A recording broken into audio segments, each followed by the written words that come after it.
What's up, gamers? Welcome to Battle Mallet Podcast, episode 78. Hexed, Beastgrabbaz, and Edge of the Knife review. For anyone that isn't familiar, the Battle Mallet Podcast is the journey of three busy gamers playing games that they love, balancing life with those games, and making their way to the Nova Open Convention every year. My name is Jerod Johnson, and tonight I am joined by Jason Tabled Noob Murray. How do you organize a space party? I don't know. How do you organize a space party? You plan it. Nice. Nailed it. So in tonight's episode, we are going to be reviewing the up for pre-order Beastgrabbaz and Borgit's Beastgrabbaz and the Edge of the Knife Rivals deck. So coming out the gate with a giant thank you to Games Workshop for sending us the advanced copy for review. Yeah, so we're going to go through our normal thing. We'll cover the warband, talk about it in some light detail. And then when we get to the deck review, we will do what we did last time and what we're planning to do going forward, in that we will pick out the top cards that you want to see early if you're playing it in a Rivals format, and then we will flesh out half of a deck. So we will add some cards. Words are so good tonight. Wait, so like we add the cards together? Yeah, we're get half a deck worth of Nemesis format? Okay, that's good. Right. It's exact 6 objectives, 5 ploys, and 5 upgrades. Wow, that was tough. It was, you know. Yeah. I feel like a sham, and I need to rig this episode together better. Sham. Anyway. So I guess before we get into the review, we can probably talk about what we've been up to a little bit since the last time we recorded. Yeah, so I'll kick things off. Played a little bit of Underworlds. Made it out to one of the regularly unscheduled meetups, and got to play with Andy and Brian. I got shellacked. I'm trying to figure out Yothari. I just love that warband so much, and I haven't figured out how to play them to win yet. So Iron Souls Condemners took it to me. And then I watched Iron Souls Condemners take down Drom. So turns out when you're 3 smash, 3 damage, it's pretty good. 3 hammers, 3 damage. That's, man, V1 is just never going to go away. Smash is better. I mean, yeah, agreed. But here we are. This is the world that we live in now, Jason. So it is. It is. Outside of that, work has been crazy. Oh yeah, and then Jason and I got together this week to play some games. We played some Underworlds, and I lost with Jaws of Itzel to Hexbane. That's right. Hexbane is back. Not really, but back. Well, he might be. Might be after tonight, but yeah. And then we played Dice Throne, and that was fun, and has me excited for the pending X-Men Dice Throne whenever that comes. So any day now. Kickstarter. Any day now. Fulfillment started January 20th in the US, according to the emails. So we'll get all that soon. I am definitely excited for that Dice Throne, that version. Playing it the other night, like you played the Pyromancer and I played the Monk, and it's such the same mechanic. There's really not anything different between you and me, but the way that it is all framed and the way that the dice play out, it's so thematic, and I can't wait to have that setting in more Marvel characters, because the other Marvel characters are great. So I'm looking forward to it. So yeah. Other than that, it's been a lot of work and family stuff. So Jason? Yeah, same. So made it out to a normally scheduled meetup. Got to do some teaching games there, which was fun. To one returning player, one new player, both picked it up very quickly. That was a lot of fun that night. And then, the game with you, Hexbane is fun. I'm just for version 2, just like the 2 wound fighters just melt. I've played a couple warbands now. So I'm excited to get into the main topic today and talk about a deck that may support some 2 wound fighters. But nonetheless, the games are fun. A lot of positioning last night between Itzels and Hexbanes. And I actually got some defense dice to work for once, so that felt really good. It's always nice. It is. That deck that I play does not have a high glory ceiling. I need to kill things, and I killed some things and survived enough. Yeah. But the movement shenanigans there, which I've realized that the current state of version 2, or the new Underworlds, is a lot of beefy fighters, a little more aggro, not necessarily all the way aggro with the FAQ, but I like the positioning part of the game. Like I don't mind the four fighters, the 3 fighters, but the positioning is my favorite part. So It has always been your favorite part of the game. it is the puzzle. Yeah. Other than that, started to play a little bit of Loricana again with Emma, because we were on the back of the Disney trip, and that was the big thing Nice. for us and the family, was to go to Disney and have a fantastic week there. I forgot how much I love Guardians of the Galaxy roller coaster. It is by far the highlight of all of those parks. Kids got into some Disney pin trading, so just what they need, another hobby. Dad is trying to not get his obsessive compulsive completionist into that, but they're having fun with it, so that's all that really matters. And then tomorrow, I shouldn't say tomorrow, a couple days here, I start a new position at work, so looking forward to that craziness as well. So yeah, that's going to be intense. I'm excited for you though. On the outside of regularly gaming front, Kyle and Autumn got some board games for Christmas from their grandparents that we finally managed to find the time to break out. One is called, I think it's like the Monkey's Palace. It's like a Lego game. And you have to rebuild the palace, and you score points by building taller than your opponents and stuff, but you're all building one building. that's cool. Pretty cool. Yeah, it's a lot of fun. The kids have taken to it. And then there's a Disney game, and now, of course, that I say it out loud, I've completely forgotten what it's called. But there's 4 Disney characters. It's something about the light repelling the darkness. It's a cooperative game, so we played it. It's got Moana, Violet from The Incredibles, Maid Marian from Robin Hood, and it's got Belle from Beauty and the Beast. But you kind of build a board, and then you have to repel shadow creatures.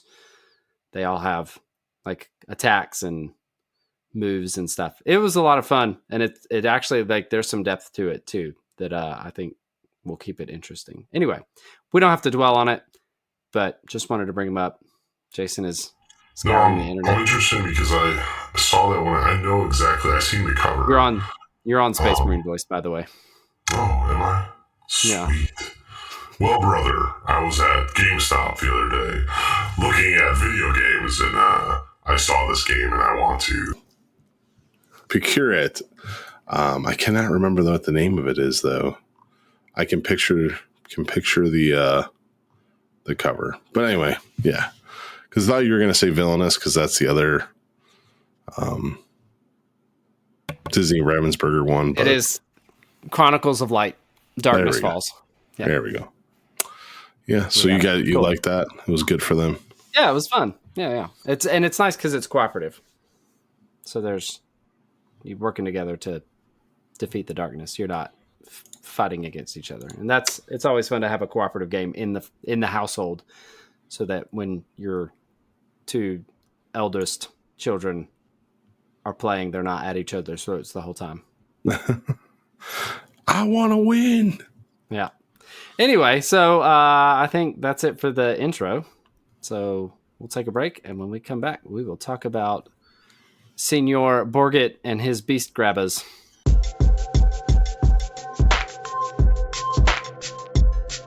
And we're back to go over Borgit's Beastgrabbaz. This is an interesting one. I was not expecting this when the box came across. It is a 5-fighter warband that is Git-centric. But there's, I don't know, for some reason they just kind of speak to me in the way that all the fighters and the fighter card come together. But 5 fighters, all but the big Uglug start off on 2 defense dice. So the little Gribblies are 2 dodge, and the leader himself's on 2 shields. So I like that already. It's so good. It is good. It's really good. And they have some. I was going to say they need it. They do. So the fact that you got 2 2-wound fighters and 2 3-wound fighters, like the defense characteristics, I think are going to be necessary. Yeah, and that ties into their inspire mechanic. So they inspire if they delve, right? So a fighter most likely is going to be staggered when they inspire. So giving that reroll, but then getting the cover benefit and being on 2 dice means that they may survive with 2 wounds. Interesting enough, they all have a glory characteristic, right? So they're all giving up a bounty. 3 of them are giving up 1. The leader is giving up 2.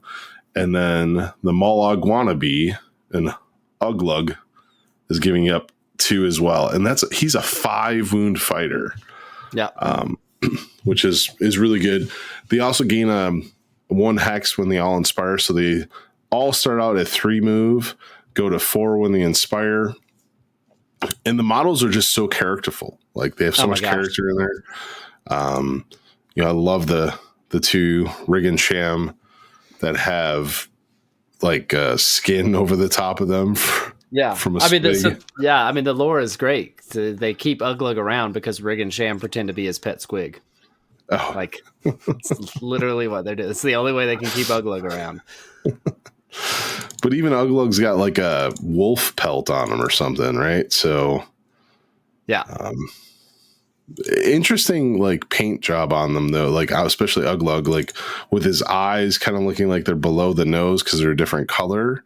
But yeah, this is that feature, that facial structure was like the talk of the online community when it first got launched, and I am convinced, we haven't seen yet as of recording what Trace has done with them. I'm convinced that if you paint it so that the skin around the eyes is the same color as everything else, it's going to look less weird. Because if you look at all of the other Troggoths, like the nose is like so far forward and the eyes are like below the nose. It's just this one, because he's so compact, I think it just exaggerates that feature. But we'll see. I could be completely wrong, and maybe the sculpt is not as cool as I think it is. I still think it's gonna be cool. Another thing to know about him too is when he inspires on his inspired standard weapon, which is range 2 hammers for 2 damage. He has 2 weapon abilities. He has Cleave and Grievous.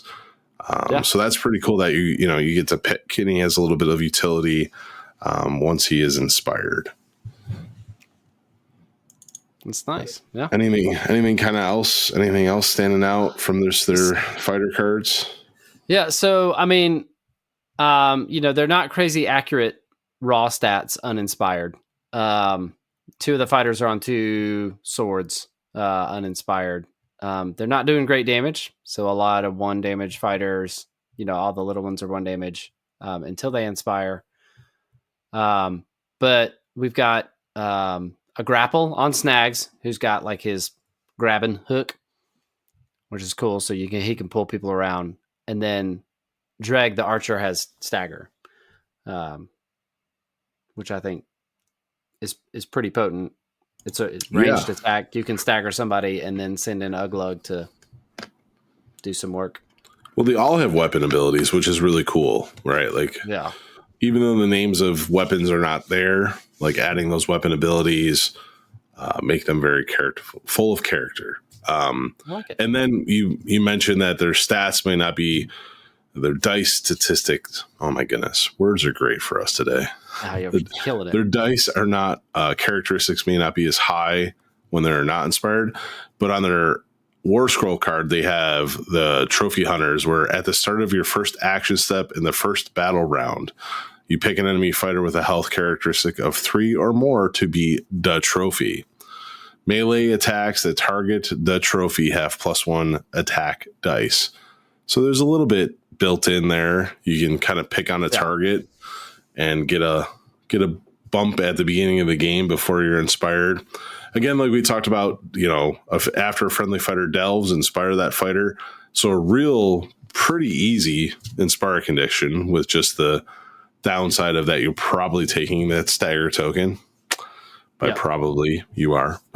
Yes. Yeah. But then there's some other neat little tricks in here. Debate: immediately after a friendly fighter minion is slain, push your leader a number of hexes equal to the health characteristic of the slain minion. That push must end adjacent to an enemy fighter. So some free movement in there for your leader after one of your 3 minions goes. And then they have 3 single-use abilities on their card, which is nice. You have one where you can either use it immediately after Uglug or Borgit successful attack until the end of the battle round. The target of the attack is the Muggins. And I had to look this up. So a Muggins is somebody that is a fool, somebody considered to be a fool, or somebody that is gullible. Gullible. So they have fallen for the Git's tricks. So, and then the friendly minions have crit Grievous when targeting that fighter. And you can only use that once per game. But for the whole battle round, you get free crit Grievous. Yeah. And if it's the same one that you set up to kind of the trophy on, that's cool little synergy there. I like it. Then there is one when Uglug used any core ability in that step, you can push friendly minions up to 3 hexes, and then they have to be adjacent to Uglug after that. And that's 3 fighters that you can push 3 hexes. Yeah, that's real good. A lot. Yeah. Basically giving them supports at some point, right? Yeah. That's awesome. And then stab them good. This is use it immediately after an action step if a friendly minion used any core ability until the end of the action step. The first time after an enemy fighter is pushed, placed, or enters any hex adjacent to a friendly minion, inflict 1 damage on that fighter. Nice. It's like they're stepping in lava. Yep. Yeah. No, it's good. I think there's a lot of character here. You said it about the miniatures. So like there's snotlings like all over these things, which is just really funny to see. Because, normally it's the Gits that are the bait in a Gloom Spike Gits army. But no, like they've got even smaller Gits that they're using. I'm excited to see them. I think they have a really natural rivals pairing in Pillage and Plunder. And Pillage and Plunder is a pretty good deck in and of itself. There's extra accuracy. There's extra defense. You got Glory Seeker in there. Like, yeah, I think it's a really fun rivals pairing. I'll be curious to see how long those 2 defense dice allow them to stick around. Yeah, I agree. I think Pillage and Plunder is the natural pairing for them. And then the deck that we'll talk about a little bit later, Edge of the Knife, adds a lot for them too, given the fact that most of them are 2 wounds, or a couple of them are 2 wounds.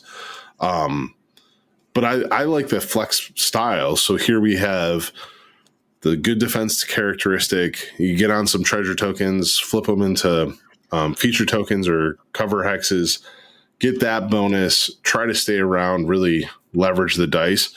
And it's not just a straightforward move mechanic or a move ability that they get, but there is still enough pushing and pulling here. Yeah. And then you got the big guy that's just like bop, bop, bop, bop, bop, bop. Yep.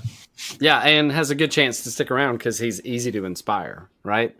I think, one of my least favorite things about the Jaws of Itzel is like trying to get Crowjacks inspired. I have to damage somebody in my opponent's power step or during their turn, which means I need them to fail a melee attack and roll a shield to get him to that 2 shield defense. And like Uglug can just walk onto a feature token and flip it. And now he's on 2 defense dice, blocking on shields, and now surrounded because he's in a cover hex. Yeah, the other nice design element here too is the adding of Grievous right to his inspired side, and not just taking it to 3. Because you look at a big troll, you know, that fighter looks like he should be doing 3 damage, but by adding the Grievous, he's kind of capped at 3 damage. Like, we're not getting him up to 4. So I really like that lever to be pulled with this warband. And again, I think their play style is flex. So that's why they really, really speak to me. Yeah. It's nice. Any closing remarks? What are you going to do if you see him across the table? I mean, when I see him across the table, I'm going to keep away from Uglug and just try to pick off the 2 glory or the 2 wound fighters first. Like build my glory so I can go in and deal with the harder to hit fighters.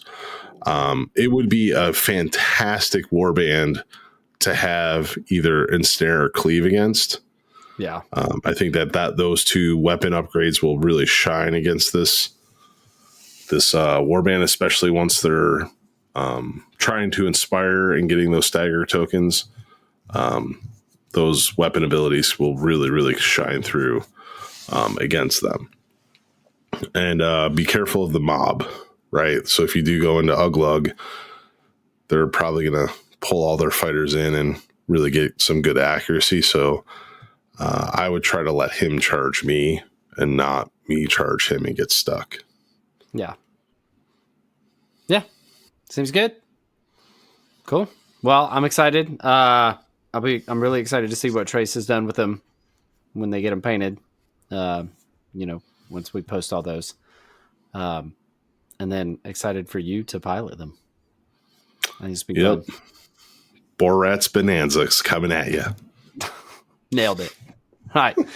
Well, we'll take a break, and when we come back, we will talk about the Edge of the Knife Rivals deck.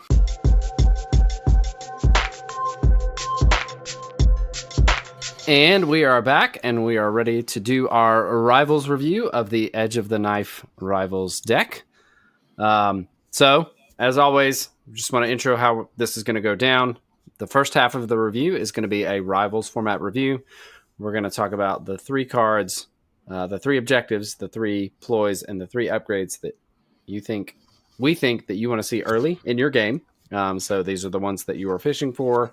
If you are going to redraw cards, we feel they're the ones that give you the most setup for success for future turns.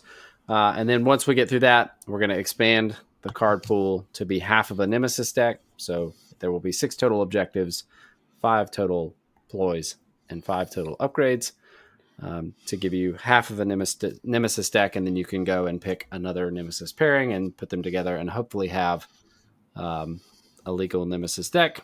I don't think that we did the count on surges and end phases, so double check our math on that one before you just bust this out. We're 3 and anyway, 3.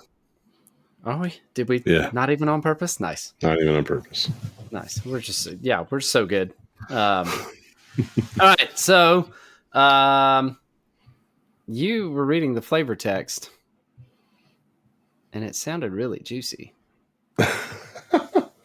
So we're going to give this a shot. So, I don't have my voice changer on. It's not going to hit as hard. I'm going to go for it. There it is. In the corpse of the Emberguard, glory and honor bow to the need for victory.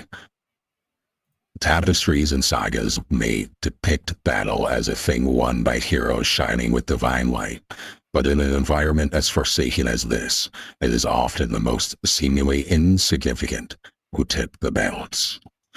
A knife in the back here, a throttling grip from the darkness there, and a glorious reversal of fortune are never merely rife in the Emberguard, but the order of the day. For those apparently niche beings who can survive the confrontation of combat, skill and experience are the rewards. They become as tempted tempted, see all the time, tempted by the rewards. They become as tempered as any towering brute, despite lending them a strength to be feared. Nice. Tempted every time. Tempted. You are tempted to say the wrong word every time. So this Rivals deck has a plot card, and it says, while using this Rivals deck, fighters with a health characteristic of 2 or less and or 2 or more damage tokens are tempered. I'm going to say it every time. You are, and it's okay. And I love you for it. So this is all fighters. It's not just friendly fighters. Any fighter with a health characteristic of 2 or less and or 2 or more damage tokens are tempered. Yep. All right. So this will come into play later. It kind of speaks as to why Jason thinks Hexbane might be coming back and why Borgit's Beastgrabbaz do well. Or we think they'll do well with this. So let's talk about objectives. Objectives that you want to see early in the game. I'm going to take the first one, and this is Aggressive Defender. Score this immediately after a friendly fighter's attack action if the attacker is holding a treasure token. So it doesn't have to be successful, just has to be an attack action. So, and you've got range 2 fighters, a range 3 fighter in this warband. So good opportunities for getting this one out early. And getting that glory train rolling. So what do we want next, Jason? I really like risky positions. Position. You do like risky positions. Score this in an end phase if a tempered friendly fighter is in enemy territory. So if you're playing a low wound warband, your 4th activation, hopefully it's the last activation of the round, run them across and score a single glory. Or if you send one of your beefier people and they take a hit, turn 1, they may still most likely survive. So I like it.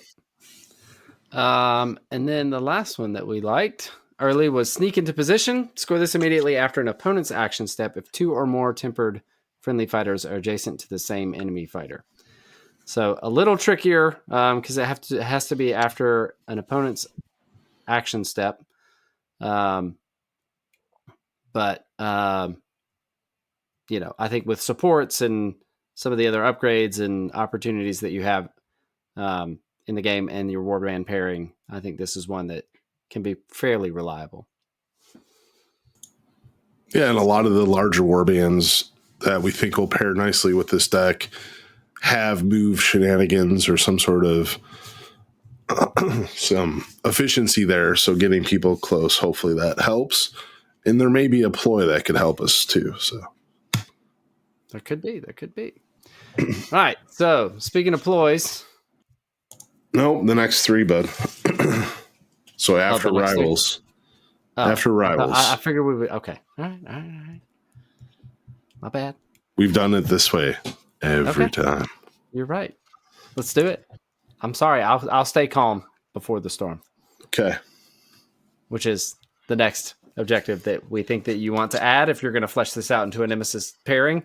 This is score this is in an end phase if there are any damaged fighters and those fighters are not adjacent. So as long as anybody is damaged and no damaged fighters are adjacent, you get 2 glory. And so it hits that coveted 2 glory end phase spot. And it's not perfect, but it's pretty close. Pretty easy to set up. And this deck wants you to deal with positioning, so it's going to be top of mind anyway. Exactly. That 2 glory, you're going to need something bigger than just single scores. For the next one, we're going to go back to a surge, and it's immovable. Score this immediately after an opponent's action step if a friendly fighter was the target of an attack in that action step while they were tempered and the target was not slain. So the 2 conditions here, one being tempered and not slain, but you're probably going to be attacked anyway. And in order to win the game, you're going to need one of those attacks to fail. Yep. Wouldn't mind scoring a glory off of it. Yeah. And nothing like that. Precious little feels better in Warhammer Underworlds than scoring glory when your opponent fails to do what they were trying to do. And then the last one that we're looking at is Usurper, and this is a little greedy, but there's nothing wrong with a greedy card. I've seen Annihilation scored twice in the past 3 games of Underworlds that I have seen played. So score this in an end phase if an enemy leader was slain by a tempered friendly fighter this battle round, and it's for 2 glory. And so that's why we picked it. If it was 1 glory, I don't think it would make the cut, but it has that nice 2 glory ceiling. And it's not like any other cards in the pool, so it's unique. It's not eating up space from another deck. So yeah, I like it because you don't have to survive, right? You can missile in, kill the leader as long as you have the card in your hand. Yep. And they were tempered. Got it. Works now, out well. sir. Now, sir. Now we can do ploys. You can. So we can. All right. Let's start with I'll take advantage We'll start of with this the 3 that you want to see early. Oh my gosh, we're so good at this. So good. We're going to go over the 3 you want to see early in your rival's deck. All right. The first one we want to see is Opportunity Strikes. Play this immediately after you pick a weapon as part of an attack for a tempered friendly fighter. That weapon has +1 attack dice for that attack. Straightforward, +1 attack dice, extra accuracy. Get that damage on. Get the ball rolling. Kapow! Kapow! I'm going to go really far out here and select something that we've never talked about before. Because the next card I want to see is Sidestep, and we have yet another deck that has Sidestep in it. Pick a friendly fighter, push that fighter 1 hex. But the reason that I think it's important, that we think it's important, is because of the positioning things that we picked in our objective starting hand. And if your warband does not come innately with those characteristics to move fighters around, you're going to need that to set something up. Agreed. Yep. And then the last ploy that we think that you want to see early to help fuel your rival's game is Power from Death. Play this immediately after a friendly fighter with a bounty of 1 or more is slain by an enemy fighter, if that fighter was tempered before inflicting the damage that would slay them. Draw up to 3 power cards. Yeah, and I never thought with the focus ability that we'd be selecting something that would allow us to draw more power cards, but 3 is really good. It's real good. And you're going to die because you're tempered. Yeah, it's... So... And getting it early can really swing that. You can get the tools that you need to kind of get back from losing that fighter. Even though it is 3, you're trading 1 for 3, so it's really a 2-card swing. But I really like that. I did not envision us picking a card that would help us draw. Yeah. But it's 10% of your power. Well, for you, I like to play 22 cards, so. Fair. Whatever. It's 1/11th then, sir. It's still good. It is still good. So moving into Nemesis kind of building, the next 2 cards that we've picked, the first would be Death Throws. Pick a tempered friendly fighter, and the next action step, attacks that target this fighter have -2 attack dice. And again, going back to our objectives, I really think there's going to need to at least be 1 attack that you survive. This could really like derail a round for someone. Taking two attack dice away on the 4th activation, maybe after they tooled up and spend some resources. I kind of like it. Yep. Seems good. All right, and then the last one that we think you should add into your Nemesis pairing is Synchronized Effort. Pick 2 tempered friendly fighters within 4 hexes of each other. Remove those fighters from the battlefield, and then place each in the hex the other was removed from. So this gives you an opportunity to take a fighter that maybe has a higher health characteristic, that's got 2 damage counters on damage tokens on them, and get them out of dodge and replace it with a fighter that you don't care as much about. Let's you move a fighter with a charge token and replace it with one that doesn't, and then you can send a missile in, like even further into the backfield. There's a lot of play here. Swapping two fighters around is a big deal.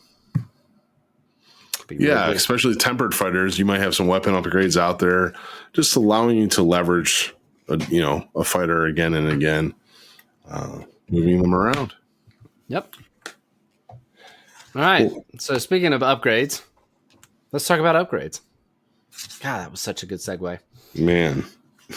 So these are the upgrades. We're going to talk about 3 upgrades that we think that you want to see early in the game. This is part of the rivals pairing, what you're looking for in that redraw. And the first one that we want to call out is Parting Shot. So this has the Fearic Strike reaction. Nope, it's not a reaction. The Fearic Strike Surge ability. Immediately after this fighter is slain by an enemy fighter, before removing them from the battlefield, pick an enemy fighter within 2 hexes of them. Give that fighter a stagger token. If this fighter was tempered, before inflicting the damage that would slay them, inflict 1 damage on that fighter. So you throw in, it's got a picture of the monkey attacking, I believe it's Dower Kragan. I don't know the Kagros Ravagers as well. But so the monkey just went in and stabbed Dower Kragan, and then Dower Kragan killed him, and now Kragan is staggered with an extra damage on him. I like it. Yeah, it's a cool little upgrade costing 1. The next one we're looking for is hopefully Mobbed. So this is a 2 glory cost upgrade. When this fighter attacks, if the target is within 3 hexes of any other friendly fighters, the target is flanked and surrounded for the attack. This is like the ultimate accuracy card, right? It's so good. And it's got black powder right on the front. It is 2 glory, and that hurts. But I think getting it out early gives you more opportunities to leverage it than if it comes out late. Because if you're a warband like black powder, you're going to have a lot of 2 health fighters, and they could probably be dead by the end of the game. Yes, and 3 hexes is a pretty substantial space. Yeah, and the accuracy it adds is awesome. Yeah. Yep. And then the next one that we want to look at is Pesky Nuisance. And this is another 2 glory cost, but enemy fighters adjacent to this fighter must target this fighter with any attacks. So that's a good way to, lock a fighter down with, a 1 or 0 bounty fighter that you sent in. You could also put this on a big boy like Black Powder or Kanan and keep your smaller fighters alive. Yeah, there's a lot of positioning that you'll probably need to do to get value out of this card. But I think it will be very much a nuisance when you learn to utilize it. Yeah.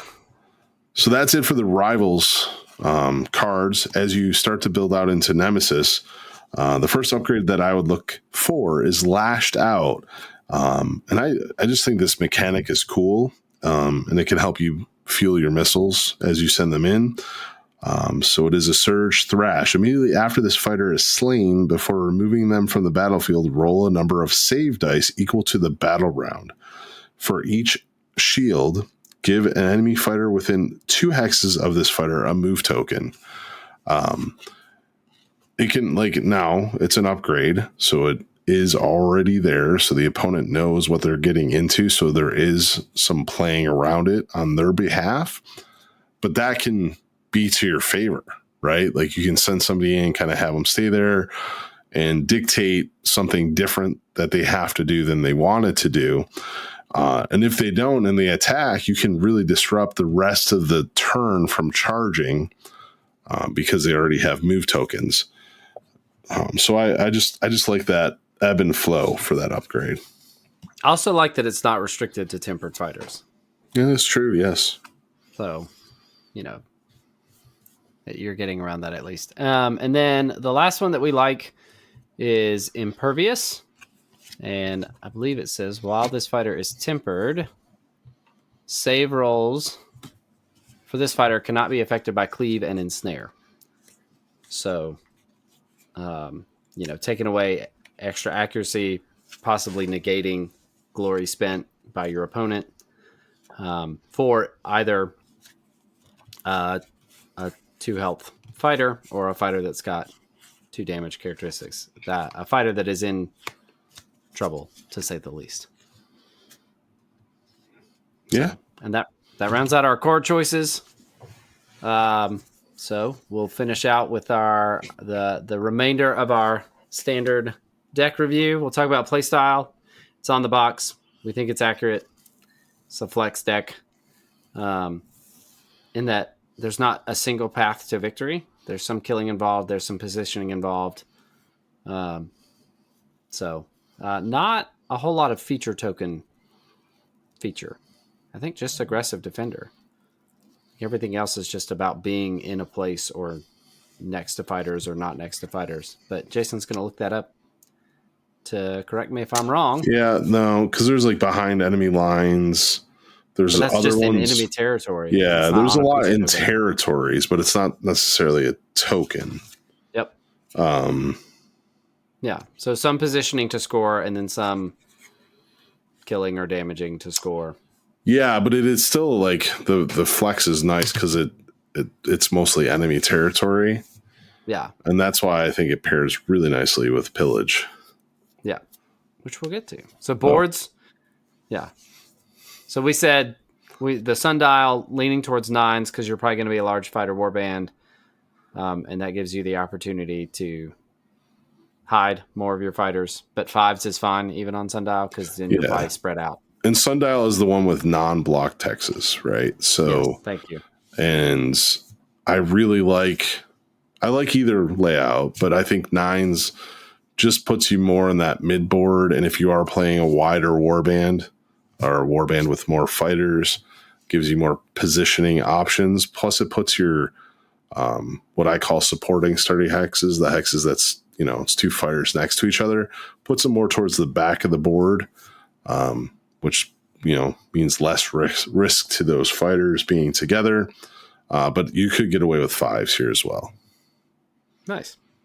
All right. How do we feel about this deck for new players, Jason? I think it's a solid silver. Like it depends a lot on warband selection. So it's not one of the decks that you can just kind of pick your favorite warband and put it in there. You can still play it. Like, we're not saying that it has to be played with 2 wound fighter starting 2 wound fighters. You can definitely still play it with your 4 fighters with 4 wounds and just kind of work down. But it takes just a little more work. So therefore, I think there's a little more selection there, and it is a highly positional deck in my opinion. So. Yeah, there are ploys and upgrades in there that just straight make fighters tempered. So you don't even need to have a health characteristic or damage tokens. We didn't call those out because we kind of think you should pick the warband to fit the deck. So speaking of which, we've called out a couple already. We think Hexbane is a good choice here. The move shenanigans on the dogs are really nice. Zarbags gets another warband chock full of move shenanigans. Also chock full of 2 health fighters. What else, Jason? Sepulchral Guard. Move shenanigans. Move shenanigans. Yeah. I'm really excited to play with Hexbane. And then the one that we covered tonight, Boar Rats. Yeah. Boar Rats Bonanza. Boar Rats Bonanza. And then you called out a Nemesis pairing already. I'll let you delve into that. Oh, if you will. Yeah, Pillage and Plunder in this, I think Pillage and Plunder, like, I really like that with the delving and getting on feature and treasure tokens. And there's still some pull with that to get across into enemy territory, which pairs well with this. There's some, defensive upgrades in there and weapon upgrades in there. I just think there's enough utility that you can layer into this deck to make yourself a little more survivable. And I just, I've been playing a lot of that deck lately, and I love the delving mechanic, and playing that objective based, feature token, treasure token game. Nice. Cool. Well, I'm excited for it to get out into the world to see what the rest of the community does with it. I'm excited to see it in your hands with Borat's Bonanza. There you go. But what do you thought something different? You want to play with something else? Oh gosh, now I don't remember. You were Blazing Assault. You want to lay the other way. Yeah. So I mean, Blazing Assault is an easy pairing because you can supplement maybe some not as accessible surges in. So the surges in Blazing Assault are pretty straightforward. And then, I mean, Blazing Assault, its biggest problem, of course, is the end phase. And there are some decent 2 Glory end phase cards in this. So, you know, I think you're easily getting into like a 15 Glory, maybe even 16 Glory ceiling with that pairing with some easier to score cards in there. And it just lets you dip into the aggressive nature of it. So the positioning that requires you to be in enemy territory, the positioning that requires, you know, flanks and surroundeds and things can go well there. Plus, you know, it's got great strength and twist the knife and all of those juicy tools that low wound fighters are going to want. So cool. Well, I think that's it. So we'll take a break and we'll come back with the outro.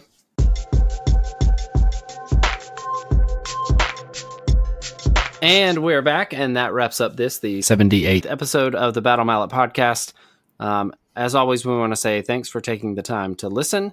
We really appreciate all of those numbers that do absolutely nothing for us, but just make our egos feel better because we know people are listening. So thanks, Mom. We also we have some community shout outs. So some events happening here soon or soon-ish. Warzone Atlanta is happening in Atlanta, and that is next weekend. So this episode is being released on February 1st, February 8th and 9th. Warzone Atlanta, Underworlds tournament. And then the Cherokee Open is the February 22nd and 23rd. So that one's like 3 weeks out. And then the What the Hex crew is throwing their Q1 Madtown Throwdown on March 1st in Madison, Wisconsin. So you can check those out if you're local to the area. I know that the What the Hex crew would be thrilled if anybody just made the trek to Madison to play and to meet them.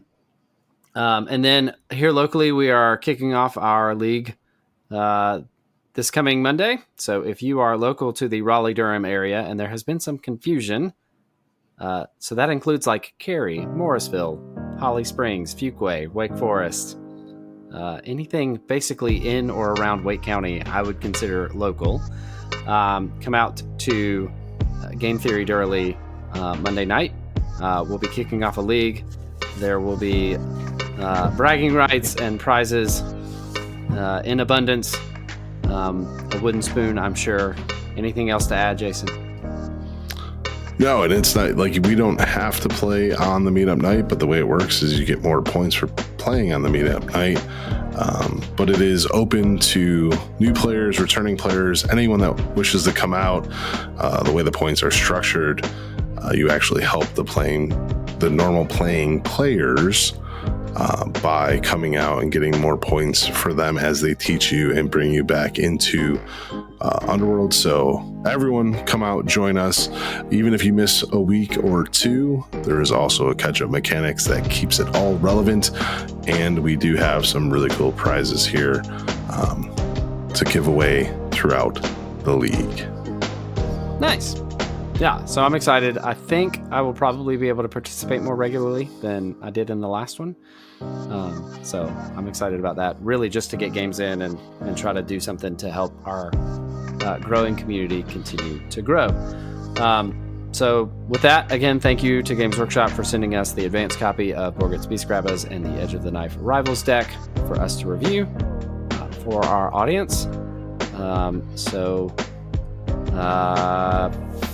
think that's it for the Battle Mallet podcast. We are two dudes pretending to be a squig. This is Jerod signing out. Hey, Jerod, what do you call a man who can't stand? Neil. Oh, and I'm Jason Table Newberry. Get the hell out of here. Peace. I guess go Bills.